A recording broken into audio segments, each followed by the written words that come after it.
ओम शांति। 18 मार्च 2025। बाबा के महावाक्य। मीठे बच्चे, इस समय तुम्हारी यह जीवन बहुत बहुत अमूल्य है, क्योंकि तुम हद से निकल बेहद में आए हो। तुम जानते हो, हम इस जगत का कल्याण करने वाले हैं। प्रश्न: बाप के वर्षे का अधिकार किस पुरुषार्थ से प्राप्त होता है? उत्तर: सदा भाई भाई की दृष्टि रहे। स्त्री पुरुष का जो भान है वह निकल जाए, तब बाप के वर्षे का पूरा अधिकार प्राप्त हो।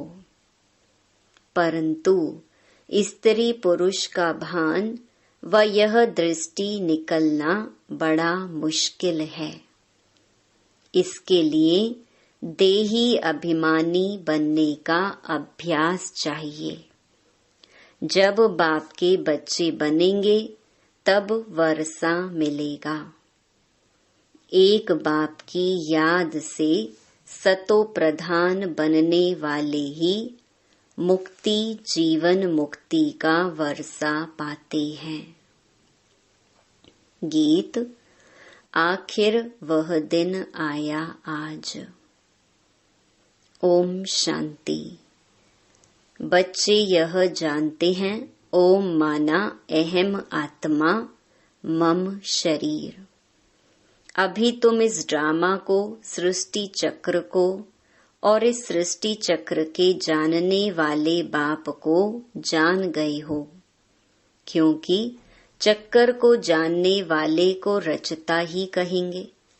रचता और रचना को और कोई भी नहीं जानते हैं। भल पढ़े लिखे बड़े बड़े विद्वान पंडित आदि हैं, उन्हें अपना घमंड तो रहता है ना, परंतु उनको यह पता नहीं है। कहते भी हैं ज्ञान, भक्ति और वैराग्य।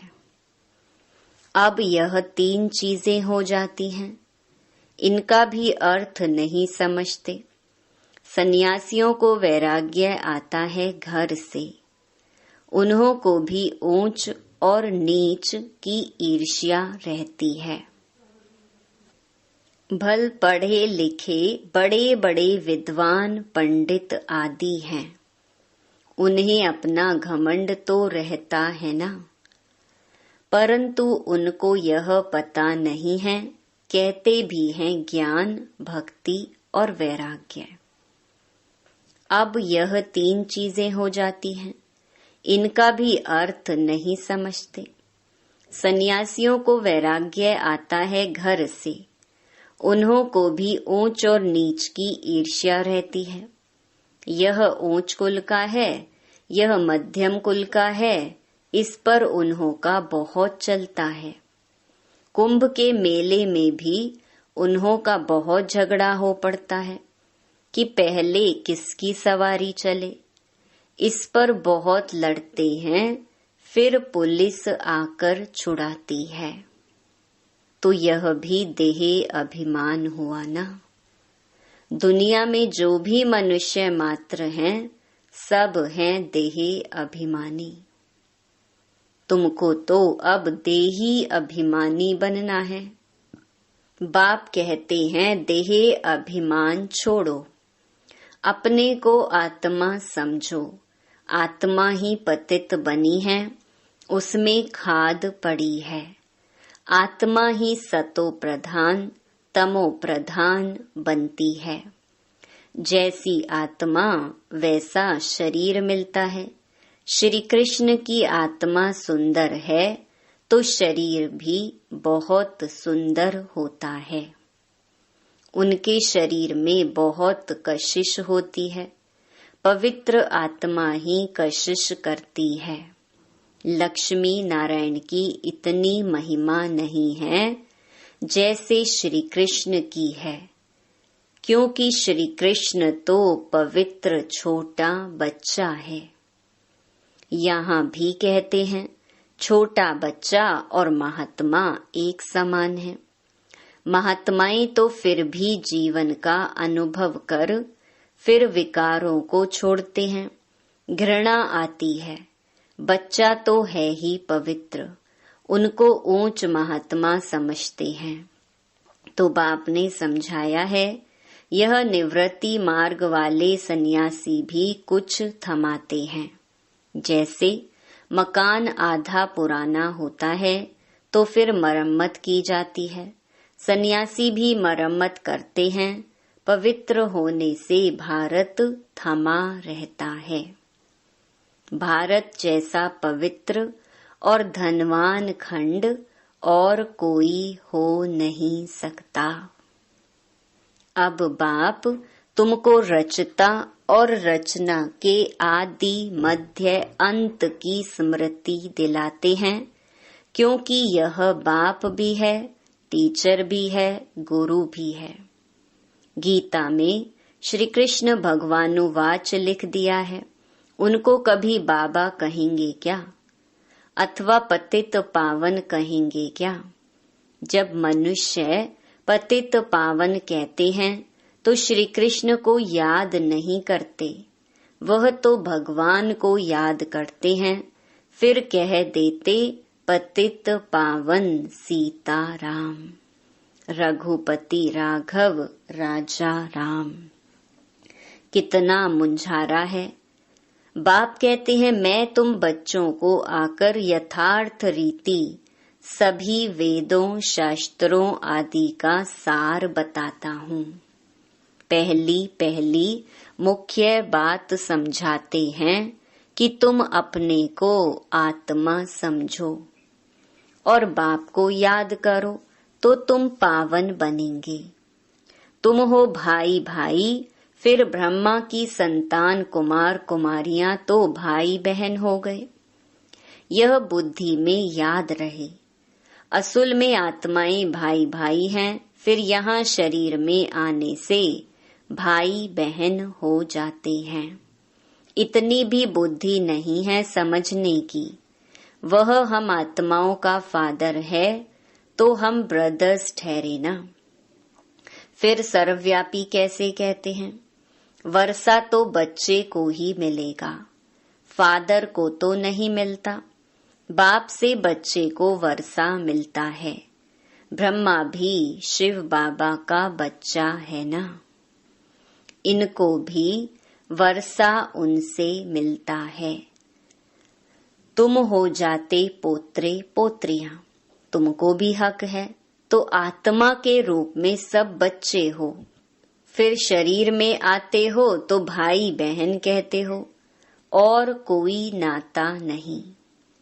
सदा भाई भाई की दृष्टि रहे, स्त्री पुरुष का भान भी निकल जाए। जब मेल फीमेल दोनों ही कहते हो ओ गॉड फादर, तो भाई बहन हुए ना। भाई बहन तब होते हैं जब बाप संगम पर आकर रचना रचते हैं, परंतु स्त्री पुरुष की दृष्टि बड़ा मुश्किल निकलती है। बाप कहते हैं तुमको देही अभिमानी बनना है। बाप के बच्चे बनेंगे तब ही वर्षा मिलेगा। मामेकम याद करो तो सतो प्रधान बनेंगे। सतो प्रधान बनने बिगर तुम वापस मुक्ति जीवन मुक्ति में जा नहीं सकेंगे। यह युक्ति सन्यासी आदि कभी नहीं बताएंगे। वह ऐसे कभी नहीं कहेंगे कि अपने को आत्मा समझ बाप को याद करो। बाप को कहा जाता है परम पिता परम आत्मा सुप्रीम। आत्मा तो सबको कहा जाता है, परंतु उनको परम आत्मा कहा जाता है। वह बाप कहते हैं बच्चों, मैं आया हूँ तुम बच्चों के पास। हमको बोलने के लिए मुख तो चाहिए ना। आजकल देखो जहाँ तहाँ गौमुख जरूर रखते हैं, फिर कहते हैं गौमुख से अमृत निकलता है। वास्तव में अमृत तो कहा जाता है ज्ञान को। ज्ञान अमृत मुख से ही निकलता है, पानी की तो इसमें बात नहीं। यह गौ माता भी है, बाबा इनमें प्रवेश हुआ है, बाप ने इन द्वारा तुमको अपना बनाया है। इनसे ज्ञान निकलता है, उन्होंने तो पत्थर का बनाकर उसमें मुख बना दिया है, जहाँ से पानी निकलता है। वह तो भक्ति की रस्म हो गई ना। यथार्थ बातें तुम जानते हो। भीष्म पितामह आदि को तुम कुमारियों ने बाण लगाए हैं। तुम तो ब्रह्मा कुमार कुमारियां हो, तो कुमारी किसकी होगी ना। अधर कुमारी और कुमारी दोनों के मंदिर हैं। प्रैक्टिकल में तुम्हारा यादगार मंदिर है ना। अब बाप बैठ समझाते हैं, तुम जबकि ब्रह्मा कुमार कुमारियां हो तो क्रिमिनल असॉल्ट हो ना सके, नहीं तो बहुत कड़ी सजा हो जाए। देह अभिमान में आने से यह भूल जाता है कि हम भाई बहन हैं। यह भी बीके हैं, हम भी बीके हैं, तो विकार की दृष्टि जा ना सके। परंतु आसुरी संप्रदाय के मनुष्य विकार के बिगर रह नहीं सकते, तो विघ्न डालते हैं। अभी तुम ब्रह्मा कुमार कुमारियों को बाप से वर्षा मिलता है। बाप की श्रीमत पर चलना है, पवित्र बनना है। यह है इस विकारी मृत्यु लोक का अंतिम जन्म। यह भी कोई जानते नहीं। अमर लोक में विकार कोई होते नहीं। उन्हों को कहा ही जाता है सतो प्रधान संपूर्ण निर्विकारी। यहाँ है तमो प्रधान संपूर्ण विकारी। गाते भी हैं, वह संपूर्ण निर्विकारी, हम विकारी पापी हैं। संपूर्ण निर्विकारियों की पूजा करते हैं। बाप ने समझाया है, तुम भारतवासी ही पूज्य, सो फिर पुजारी बनते हो। इस समय भक्ति का प्रभाव बहुत है। भक्त भगवान को याद करते हैं कि आकर भक्ति का फल दो। भक्ति में क्या हाल हो गया है, बाप ने समझाया है। मुख्य धर्म शास्त्र 4 हैं। एक तो है डेटिज्म, इसमें ब्राह्मण देवता क्षत्रिय तीनों ही आ जाते हैं। बाप ब्राह्मण धर्म स्थापन करते हैं। ब्राह्मणों की चोटी है संगम युग की। तुम ब्राह्मण अभी पुरुषोत्तम बन रहे हो। ब्राह्मण बने फिर देवता बनते हो। वह ब्राह्मण भी हैं विकारी। वह भी इन ब्राह्मणों के आगे नमस्ते करते हैं। ब्राह्मण देवी देवता नमः कहते हैं, क्योंकि समझते हैं वह ब्रह्मा की संतान थे।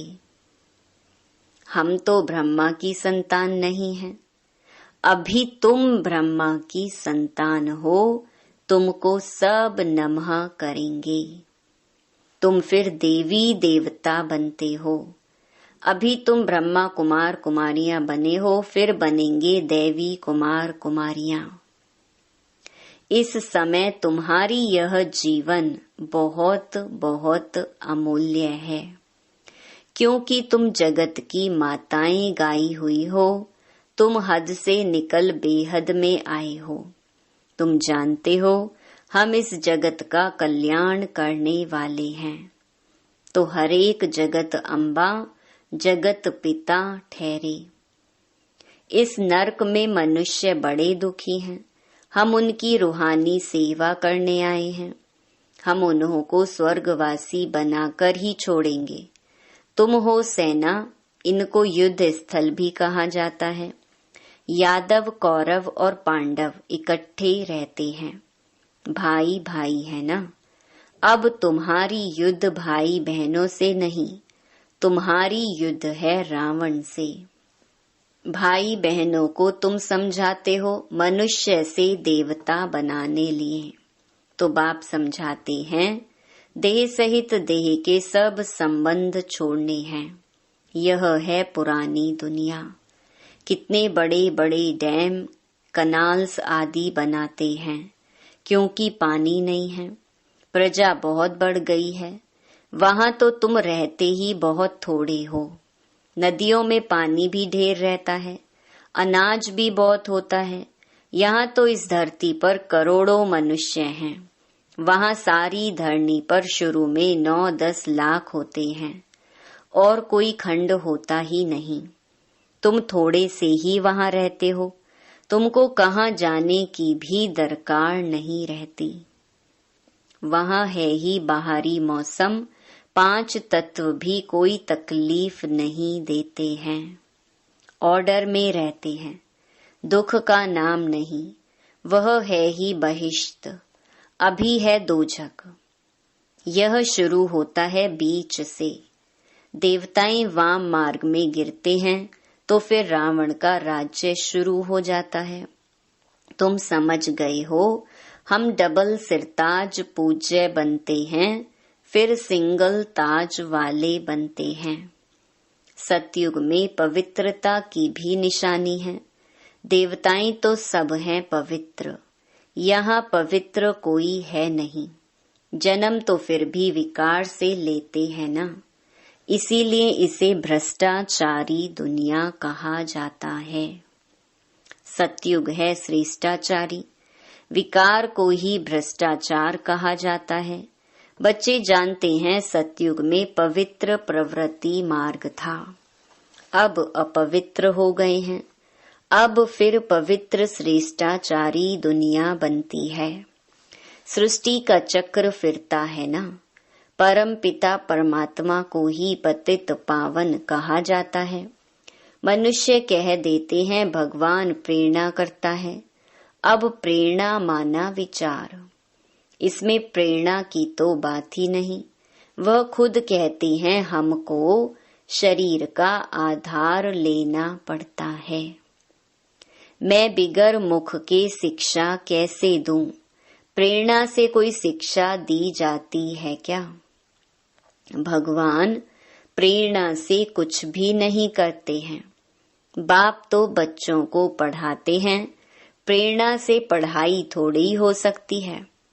सिवाय बाप के सृष्टि के आदि मध्य अंत का राज कोई भी बता न सके।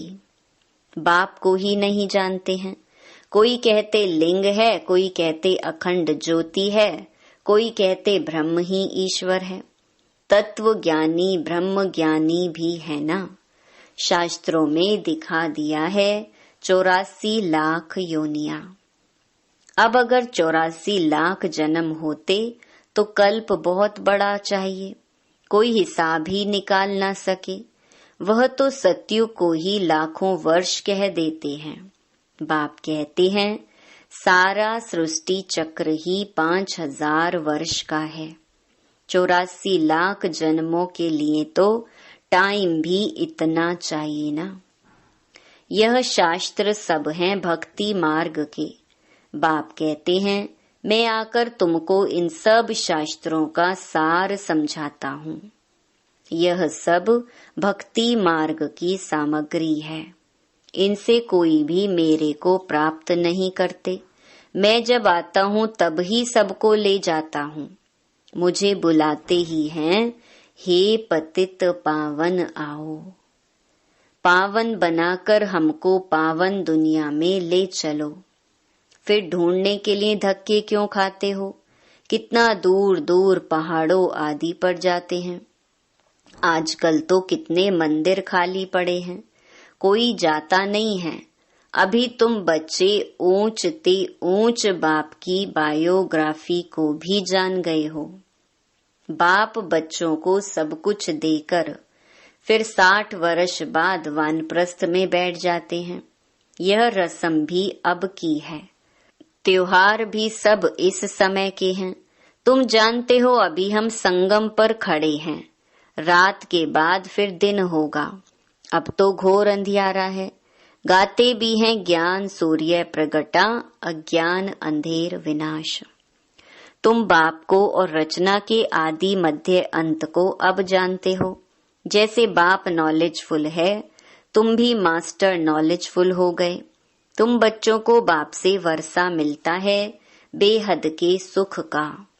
लौकिक बाप से तो हद का वर्षा मिलता है, जिससे अल्पकाल का सुख मिलता है, जिनको सन्यासी काग विष्टा समान सुख कह देते हैं। वह फिर यहाँ आकर सुख के लिए पुरुषार्थ कर न सके। वह है ही हठ योगी, तुम हो राज योगी। तुम्हारा योग है बाप के साथ, उन्हों का है तत्व के साथ। यह भी ड्रामा बना हुआ है। अच्छा, मीठे मीठे सिकिलधे बच्चों प्रति मात पिता बाप दादा का याद प्यार और गुड मॉर्निंग। रूहानी बाप की रूहानी बच्चों को नमस्ते। धारणा के लिए मुख्य सार। पहला,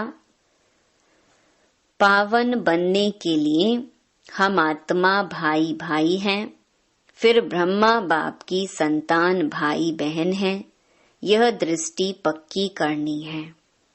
आत्मा और शरीर दोनों को ही पावन सतो प्रधान बनाना है। देह अभिमान छोड़ देना है।